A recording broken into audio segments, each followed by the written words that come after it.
నమస్కారం. సుఖీభవకు స్వాగతం. మన ఒంట్లో ఎముకలనేవి మన శరీరానికి ఊతగర్రలాంటివి. మన ఎముకలు మంచి చేవగా దృఢంగా ఉంటేనే మన శరీరము దృఢంగా బలంగా ఉంటుంది. ఎముకలు బలహీనమైతే, పెళుసుగా మారిపోతే, చిన్న చిన్న కుదుపులకు దెబ్బలకు సైతం చిటుక్కున విరిగిపోతూ ఉంటే మొత్తంగా మన ఆరోగ్యమే ప్రమాదంలో పడుతుంది. ఆస్టియోపొరోసిస్ బారిన పడ్డప్పుడు ఎముకలు ఇలాగే మెత్తగా పెళుసుబారిపోతూ ఉంటాయి. మెనోపాజ్ దాటిన మహిళలకు ఎముకలు గుల్లబారిపోయే ముప్పు మరింత అధికంగా ఉంటుంది. జీవగర్రల్లాంటి ఎముకల్ని గుల్లగా మార్చే ఆస్టియోపొరోసిస్ జబ్బుకు కారణాలు, పరిష్కార మార్గాల గురించి ఇప్పుడు తెలుసుకుందాం. ఎముక చేవగా ఉంటేనే మన శరీరం దృఢంగా ఉంటుంది. ఎంతటి ఒత్తిడినైనా తట్టుకుంటుంది, ఎంత బరువునైనా మోయగలుగుతుంది. కానీ ఇవాళ మనలో చాలామందికి, ముఖ్యంగా మహిళలకు ఎముకలు దృఢత్వం ఉండడం లేదు. ఎముకలన్నీ బోలుగా, పెళుసుగా ఉంటున్నాయి. ఎముకల్లో చేవ తగ్గి ఎండుపుల్లలాగా మారుతున్నాయి. ఈ దుస్థితికి కారణం ఆస్టియోపొరోసిస్ అనే జబ్బు. మనలో చాలామంది దీన్ని పెద్దగా పట్టించుకోవడం లేదు. దీంతో పటుత్వం తగ్గి బోలుగా మారిన ఎముకలు చిన్న చిన్న కుదుపులకే విరిగిపోతున్నాయి, ఫ్రాక్చర్స్ అవుతున్నాయి. ముఖ్యంగా అవసాన దశలో తుంటి ఎముకలు విరగడంతో చాలామంది మంచానికే పరిమితమవుతున్నారు. శరీర అస్తిత్వాన్ని నిలబెట్టే కీలకమైన సజీవ ఎముకలు అసలు ఎందుకు పెళుసుబారతాయి?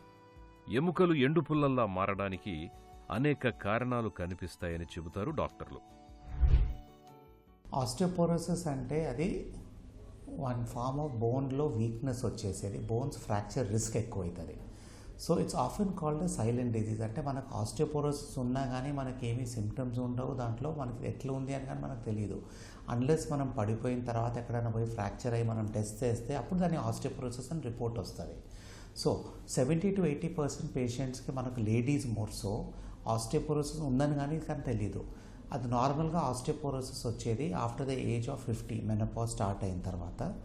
Incidence of osteoporosis 5 to 6 times more లేడీస్లో కంపేర్ చేస్తే మెన్తో. సో ఇది ఆస్టియోపోరోసిస్ ఉందని మనకు తెలుసుకోవాలంటే everybody after the age of 60, 65, ladies more so bone density అని ఒక టెస్ట్ చేయాలి. ఆ బోన్ డెన్సిటీ టెస్ట్ చేస్తే డెక్సా స్కాన్ అని ఉంటుంది. అది ఎనీ ల్యాబ్లో అరౌండ్ 3,000-4,000లో చేస్తారు. మనకు బోన్స్ ఎంత వీక్ ఉన్నాయి, దానికి రిస్క్ ఫ్రాక్చర్ ఏమైనా ఉందా, దానికి ఎట్లా ట్రీట్మెంట్ చేయాలని మనకు తెలుస్తుంది.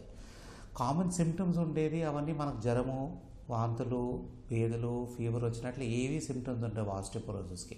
డిఫ్యూజ్ పెయిన్స్ ఉంటాయి అండ్ ఓన్లీ బోన్స్ వీక్ అవుతూనే ఉంటాయి. దీంతో ఆస్టియోపోరోసిస్ కాజెస్ ఏంటంటే most common is primary and secondary.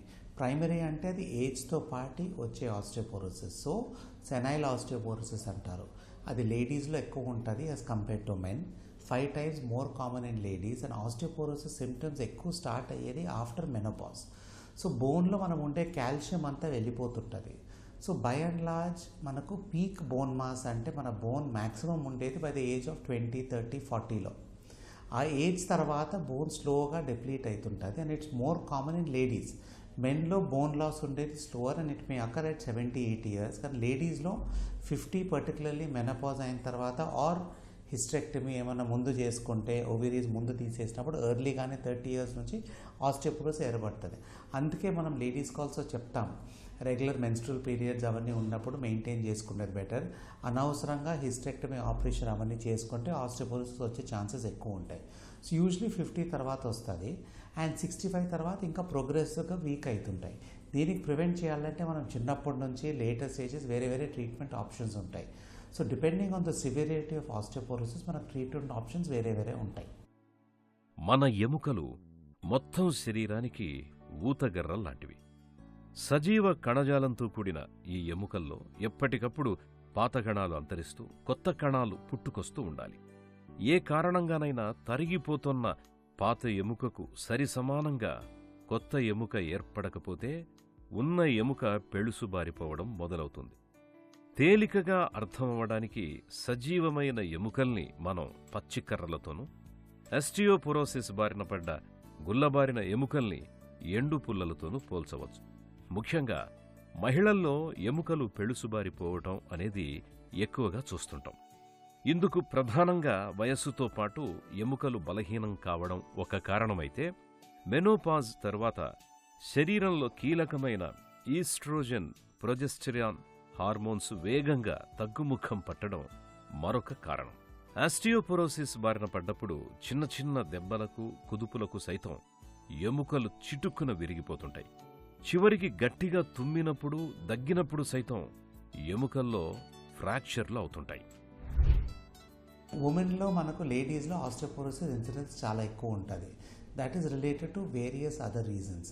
It is not only లేడీస్కి అని కాదు, బట్ లేడీస్లో compare to men muscle mass తక్కువ ఉంటుంది. మసిల్ మాస్ తక్కువ ఉన్నప్పుడు బోన్ మీద కానీ లోడ్ అండ్ కాల్షియం తక్కువ ఉంటుంది. చిన్నప్పటి నుంచి ఆల్సో వాళ్ళ కాల్షియం అబ్జార్ప్షన్ ఉన్నా కానీ మెనోపాజ్ తర్వాత హార్మోనల్ ప్రాబ్లమ్స్, చైల్డ్ బర్త్ అన్నీ ఉండే మూలంగా the peak calcium load in ladies తక్కువ ఉంటుంది. సో మెన్లో కంపేర్ చేస్తే మెన్కి పీక్ కాల్షియం హయ్యర్ ఉంటే లేడీస్లో peak calcium in the bone mass ఉండేది తక్కువ ఉంటుంది. సో అదొకటే కాక ప్రెగ్నెన్సీలో కాల్షియం పోతుంటుంది, బ్రెస్ట్ ఫీడింగ్లో కాల్షియం పోతుంటుంది. లేటర్ ఆన్ మెనోపాజ్ అయిన తర్వాత కాల్షియం లాస్ చాలా ఎక్కువ ఉంటుంది. సో మెన్లో అవన్నీ హార్మోనల్ చేంజెస్ తక్కువ ఉంటాయి. సో దాంట్లో మెన్లో కాల్షియం ఎక్కువ ఉంటుంది, లేడీస్లో along with osteoporosis with hormonal loss ఏజ్తో పాటు ఉండేది ఎక్కువ ఉంటుంది. ఆబ్వియస్లీ లేడీస్లో యాక్టివిటీ, వాకింగ్, రన్నింగ్ అవన్నీ మెయింటైన్ చేసుకుంటే బాగానే ఉంటుంది. కానీ సెడెంటరీ హ్యాబిట్స్ ఉంది, ఎక్కువ ఎక్సర్సైజ్, జిమ్ పోకపోతే లేడీస్లో ఆస్టియోపోరోసిస్ తొందరగా వచ్చే ఛాన్స్ ఉంది. ఆస్టియోపోరోసిస్ వ్యాధితో ఉన్న పెద్ద చిక్కేమిటంటే ఎముకలు పూర్తిగా బోలుగా మారిపోయి గుల్లగా మారే వరకు బయటపడదు. జబ్బును గుర్తించేసరికల్లా ఎముకలు పూర్తిగా పెలుసుబారిపోతూ ఉంటాయి. అయితే కొన్ని అనుమానిత లక్షణాలను పసిగట్టడం ద్వారా ఆస్టియోపోరోసిస్ను మనం ముందుగానే గుర్తించవచ్చు. మన ఒంట్లో జీవగర్రల్లాంటి ఎముకల్ని డొల్లగా మార్చే ఆస్టియోపోరోసిస్ను ముందుగా ఎలా గుర్తించవచ్చో ఇప్పుడు తెలుసుకుందాం. మనం ఎముకలు ఎప్పుడూ ఒకేలా ఉంటాయి అని అనుకుంటాం, కానీ అది నిజం కాదు. ఒకవైపు ఎముక క్షీణతకు గురవుతూ ఉంటే మరొక వైపు కొత్తగా ఎముక నిర్మాణం జరుగుతుంటుంది. మన ఎముకల్లో ఈ జీవ ప్రక్రియ నిరంతరం జరుగుతూ ఉంటుంది. ఈ ప్రక్రియ సమతౌల్యంగా సాగుతున్నంతకాలం మన ఎముకలు దృఢంగా, ఆరోగ్యంగా ఉంటాయి. ఈ సమతౌల్యం లోపించినప్పుడు ఎముకలు గుల్లబారడం మొదలవుతుంది. ప్రధానంగా మహిళల్లో అది కూడా నెలసరి నిలిచిపోయే దశ అంటే మెనోపాజ్లో ఈ ఎముకల బోలు వ్యాధి ఎక్కువగా కనిపిస్తుంది. ఈస్ట్రోజెన్ హార్మోన్ తగ్గిపోవడంతో ఎముకలు పెళుసుబారుతూ ఉంటాయి. సాధారణంగా మనం అంతా గుండె జబ్బులు, క్యాన్సర్ల గురించి భయపడుతుంటాం, ఆందోళన చెందుతాం. కానీ ఆస్టియోపోరోసిస్ గురించి పెద్దగా పట్టించుకోం. కానీ 65 ఏళ్లు దాటిన మహిళల్లో 85% మందిలో ఎముకలు గుల్లబారి ఉంటున్నాయని చెబుతున్నారు డాక్టర్లు. నార్మల్లీ సిమ్టమ్స్ ఆఫ్ ఆస్టియోపోరోసిస్ అంటే compare to any other problem osteoporosis symptoms చాలా తక్కువ ఉంటాయి. కొంతమంది బ్యాక్ పెయిన్ అంటారు, కొంతమంది బోన్ పెయిన్స్ అంటారు. బట్ 70-80% పేషెంట్స్కి ఆస్టియోపోరోసిస్ గురించి సిమ్టమ్స్ ఏమీ ఉండవు. కొంతమంది పెయిన్స్ అన్నా కానీ ఉండొచ్చు, బ్యాక్ పెయిన్, హిప్ పెయిన్స్ అవన్నీ నాన్ స్పెసిఫిక్ పెయిన్స్. అవి ఈవెన్ విదౌట్ ఆస్టియోపోరోసిస్ ఆల్సో నడుము నొప్పి ఉండొచ్చు. దాన్ని మనం తెలుసుకోవాలంటే బేసికలీ బోన్ డెన్సిటీ టెస్ట్ చేసుకొని మనం తెలుసుకోవాలా బోన్ స్ట్రెంత్ ఎంత ఉంది అని. ఎక్స్రే చూస్తే మనకు క్లియర్గా తెలియదు, బట్ అల్టిమేట్లీ బోన్ డెన్సిటీ టెస్ట్లో డెక్సా స్కాన్ చేయాలా. సిమ్టమ్స్ ఆఫ్ ఆస్టియోపోరోసిస్ వచ్చేది only when you have a fracture more. So నడుము నొప్పిలో బోన్స్ వీక్ అయ్యే కొద్ది నడుములో స్పైన్ ఫ్రాక్చర్స్ అవుతుంటే అప్పుడు వెజ్ కంప్రెషన్ ఫ్రాక్చర్స్ నడుములో వచ్చి నడుము నొప్పి పెరుగుతుంది, గూని కొంచెం బెండ్ ఎక్కువ అవుతుంది. మోర్సో లేడీస్లో మనం బెండ్ అయ్యే కొద్ది ఏజ్లో after the age of 70 that is osteoporotic veg compression fracture of the spine. పడినప్పుడు చేయి ఇరిగింది అనుకోండి, ఆబ్వియస్లీ ఫ్రాక్చర్ సిమ్టమ్స్ రిస్ట్లో అన్నీ ఉంటాయి. సో మోస్ట్ కామన్ ఏరియాస్ మనకు ఆస్టియోపోరోసిస్ వచ్చేది రిస్ట్ జాయింట్ అంటే లోవర్ ఎండ్ ఆఫ్ రేడియస్ బోను, హిప్స్ దగ్గర అండ్ స్పైన్ దగ్గర. సో ఈ 3 ఏరియాస్లో ఎక్కడ పడినా కానీ ఫ్రాక్చర్ అయితే మనకు ఆ సివియర్ సిమ్టమ్స్ ఆఫ్ పెయిన్ ఉంటుంది. హిప్లో ఫ్రాక్చర్ అయితే నడవలేని పరిస్థితి ఉంటుంది. పడకపోతే సిమ్టమ్స్ తక్కువ ఉంటాయి. పడిన తర్వాత ఫ్రాక్చర్ వస్తే అప్పుడు మనకి symptoms related to the fracture wrist, spine or hip symptoms ఉంటాయండి. ఆస్టియోపోరోసిస్ వ్యాధి లక్షణాలు ప్రారంభంలో పెద్దగా కనిపించవు, కానీ ఎముకలు లోలోపల క్షీణిస్తూనే ఉంటాయి. ఎప్పుడో సమస్య మరీ తీవ్రమై ఎముకలు విరిగిపోయినప్పుడు గాని ఆ విషయం స్ఫురణకు రాదు. శారీరక శ్రమ లేకపోవడం, అతిగా మద్యపానం చేయడం, పొగ తాగడం వంటివి ఆస్టియోపోరోసిస్ రావడానికి గల కారణాల్లో కొన్ని. ఇవే కాకుండా నూనె, మసాలాలు విరివిగా వాడే ఆహార పదార్థాలు, దీర్ఘకాలికంగా మందులు వాడడం, రుమటాయిడ్ ఆర్థరైటిస్ వంటి కీళ్ల నొప్పుల కారణంగా చాలా రోజులుగా స్టెరాయిడ్స్ వాడుతూ ఉండడం, మూర్ఛరోగం మందులు కూడా ఎముకలు గుల్లపారిపోయేలా చేస్తుంటాయి. ఎముకలు పెళుసుబారి ఎండుపుల్లలుగా మారుతోన్న కొద్దీ చిన్న చిన్న కుదుపులకు దెబ్బలకు సైతం ఎముకలు చిటుక్కున విరిగిపోతుంటాయి. ఎముకల్ని ముట్టుకుంటే నొప్పిగా ఉంటుంది. ముఖ్యంగా నడుము నొప్పి అనేది ఒక పెద్ద సమస్యగా మారుతుంటుంది. ఆస్టియోపోరోసిస్ సిమ్టమ్స్ ఉండేటట్ల దాంతో మనం జాగ్రత్తలు తీసుకోకపోతే, బోన్ కాల్షియం ఇంప్రూవ్ చేయకపోతే రాను వయసు పెరిగే కొద్దీ బోన్స్ ఇంకా వీక్ అవుతాయి, మన నడక కెపాసిటీ తక్కువ అవుతుంది. అండ్ ఇంక్రీస్డ్ ఫాల్స్తో పాటు we will require to undergo surgery for the fall. ನಾವು చెయ్యి ఇరిగినా కానీ ప్లాస్టర్ వేస్తాం, సర్జరీ చేస్తాము. At least 70% patients with wrist fracture will require some form of immobilization and surgery. Hip fracture పేషెంట్స్కి 100% తొంటి జాయింట్ ఇరిగిందనుకోండి ఒక ఏజ్ తర్వాత బికాస్ ఆఫ్ ఆస్టియోపోరోసిస్, చిన్న falls, these are not major accidents, ఇంట్లో తట్టుకొని పడినా కానీ హిప్ ఫ్రాక్చర్స్ వస్తుంటాయి. ఆ హిప్ ఫ్రాక్చర్ వచ్చినప్పుడు 100% మనకు సర్జరీ అవసరం పడుతుంది. సో ఒక సర్జరీ చేసిన తర్వాత పేషెంట్స్ కెపాసిటీ అప్పుడే ఏజ్తో పాటు 70-80 ఇయర్స్లో వాళ్ళు వీక్ ఉంటారు. ఒక ఫ్రాక్చర్ అయిన తర్వాత సర్జరీ చేసినా కానీ 100% రికవరీ ఉండదు. వాళ్ళు నడవగలుగుతారు, బట్ ఒక 70-80% వరకు రికవర్ అవుతారు. దీని ఆస్టియోపోరోసిస్ ట్రీట్మెంట్ తీసుకోకపోతే మళ్ళీ ఒక 2-3 ఇయర్స్లో ఇంకొక సైడ్ ఫ్రాక్చర్ ఆల్సో కావచ్చు. అప్పుడు స్లోలీ ఇట్లనే అవుతూ they get bed ridden and not able to walk. So morbidity ఎక్కువ ఉంటుంది ఈ ఆస్టియోపోరోసిస్. అంటే మనకు లైఫ్ థ్రెటనింగ్ ఇల్నెస్ కాదు, బట్ పెయిన్స్ ఉంటాయి, బాధపడాలా, నడలేని పరిస్థితి ఉంటుంది, and we cannot walk also. So ఇవన్నీ ఉండే సిమ్టమ్స్ ఆఫ్ ఆస్టియోపోరోసిస్. ఎముకల్ని కుల్ల చేసే ఆస్టియోపోరోసిస్ జబ్బును ఎంత త్వరగా గుర్తించి అంత త్వరగా చికిత్స మొదలుపెట్టాలి. ఆలస్యం అవుతున్న కొద్దీ ఎముకలు పూర్తిగా పెలుసుబారిపోతాయి. చివరి దశలో చికిత్స మొదలుపెట్టినా అంత మంచి ఫలితం ఉండదని చెబుతారు డాక్టర్లు. ఆస్టియోపోరోసిస్కు చికిత్స ఎలా ఉంటుందో, ఎముకల పటిష్టత కోసం చిన్న వయసు నుంచి ఎలాంటి జాగ్రత్తలు తీసుకోవాలో ఇప్పుడు తెలుసుకుందాం. వెన్నెముకలో ఎముకల సాంద్రత క్రమేణా తగ్గుతూ పోవడం వల్ల వెన్నుపూసలన్నీ కలిసిపోయి వెదురు బొంగులా తయారై ముందుకు వంగిపోతుంది. ఈ ప్రభావం కీలకమైన గుండె, ఊపిరితిత్తులపై ఎక్కువగా కనపడుతుంది. ఎముకలు బోలుగా మారడాన్ని మనం ఎక్స్రే సాయంతో గుర్తించడం కష్టం. బాగా ముదిరిపోయిన తర్వాతే ఎముకలు పెళుసుబారినట్టు ఎక్స్రేలో తెలుస్తుంది. అయితే డెక్సా స్కానింగ్, బోన్ డెన్సిటీ పరీక్షల సాయంతో ఎముకలు పెళుసుబారడాన్ని ఇప్పుడు డాక్టర్లు తేలిగ్గానే గుర్తించగలుగుతున్నారు. బోన్ డెన్సిటీ స్కాన్ పరీక్షల్లో ఎముకలు ఎంత మేరకు గుల్లబారాయి అన్న విషయాన్ని నిర్ధారించుకుని తదనుగుణంగా డాక్టర్ సలహా మేరకు కాల్షియం, విటమిన్ డి సప్లిమెంట్స్ మొదలు పెట్టడం మంచిది. కొన్ని రకాల మందులు కూడా బాగా పనిచేస్తాయి. ఎముకలు ఎండు పుల్లల్లా మారాయి అని తెలిసిన తర్వాత మనలో చాలామంది కాల్షియం సప్లిమెంట్స్ వాడడం మొదలు పెడుతుంటారు. నిజానికి ఈ సప్లిమెంట్స్తో ఫలితం అంతంత మాత్రమే అంటున్నారు నిపుణులు. ఆస్టియోపోరోసిస్ ట్రీట్మెంట్స్ చాలా ఆప్షన్స్ ఉన్నాయండి. దానికి అల్టిమేట్లీ ఫస్ట్ మనం చూసేది ఆస్టియోపోరోసిస్ కాంప్లికేషన్స్ గురించి. కాంప్లికేషన్స్ ఉన్నప్పుడు అంటే wrist fracture, hip fracture, spine fractures అయినప్పుడు వీ మే రిక్వైర్ సర్జరీ. హిప్లో అయితే 100% సర్జరీ చేయాల్సి వస్తుంది. స్పైన్ ఫ్రాక్చర్స్ ఉన్నప్పుడు దాంట్లోకి సిమెంట్ ఎక్కించుకోవచ్చు, బెల్ట్ వేసుకోవచ్చు, అండ్ వేరియస్ ట్రీట్మెంట్ ఆప్షన్స్ ఉన్నాయి. అమంగ్ ద ట్రీట్మెంట్ ఆప్షన్స్ మనం చూసేది ఆస్టియోపోరోసిస్కి the first step of treatment is to diagnose it. So diagnosis osteoporosis ఎట్లా వస్తుంది? మనం ఎక్కడైనా డయాగ్నోస్టిక్ సెంటర్ పోయేసి bone density test we have to do, not for whole body అండి. We have to do a bone density test or DEXA scan for the hip and the spine. ఆ spine hip bone density అయిన తర్వాత దానికి మనకు 3 classifications వస్తాయి. దాంట్లో bone density normal అని ఉంటుంది, ఆస్టియోపీనియా అని ఉంటుంది. ఆస్టియోపీనియా అంటే కొంచెం వీక్ బోన్, అండ్ ఆస్టియోపోరోసిస్ ఉంటుంది. సో దీన్ని బట్టి ఏ లెవెల్, ఏ ఏజ్ బట్టి మనం ట్రీట్మెంట్ ఆప్షన్స్ చేసుకోవాలి. సపోజింగ్ ఆ bone density is normal, ladies at the age of 50-60 అనుకో, వాళ్ళకి ఏం చేస్తాం? కాల్షియం సప్లిమెంటేషన్ ఇస్తాము. న్యాచురల్గా కాల్షియం డైట్లో పెంచుకోమంటాము, ఎండలో కొంచెంసేపు కూర్చోమంటాం for vitamin D synthesis, and obviously రోజు బ్రిస్క్ వాకింగ్ 1/2 an hour చేయమంటాము. కొంతమంది ఇంకా సివియర్ ఆస్టియోపోరోసిస్ ఉంటే జిమ్కి పోయి ఎక్సర్సైజెస్ అవన్నీ వెయిట్ ట్రైనింగ్ చేసుకున్నా కానీ మంచిది. These are for the normal patients. కొంతమందికి ఆస్టియోపీనియా ఉందనుకోండి, అంటే కొంచెం వీక్ బోన్, వాళ్ళకి ఫ్రాక్చర్ రిస్క్ ఉంటే కాల్షియంతో పాటు వేరే మెడిసిన్స్ ఆల్సో పెట్టాలి.